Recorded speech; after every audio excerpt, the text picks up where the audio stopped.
अस्सलाम वालेकुम मेरे प्यारे पाकिस्तानियों भाइयों, मैं तुसा एक पैगाम देना चाहना। कल ना मेरा दिमाग बहुत खराब होया पा मोदी नी वजह तो। मैं कल ने 3 मोटरसाइकिल खिलारे हुए मां मेजर गफूर साहब डाके दा वो तुसा नहीं वजना। जंग ने हले खतरात आन जिसे शुरू हुई तुसा दसे वैसी।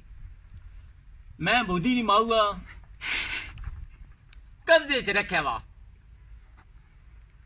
इसने प्यूआ 3 तारीख इस्लामाबाद विच भजावना। अगर मोदी तो की डिंग पिंग त्रेंगोल भी मेरे हाथे विच नहीं। 3 तारीख इस्लामाबाद अगर उथे तो की तिड़ में असा वो लीग जड़ी इस्लामाबाद भजावनी वो असी पसों ताज महल ने मोए गए। उस तो बाद अगर तू ना मने तो एंटी ते पैंटी अस कर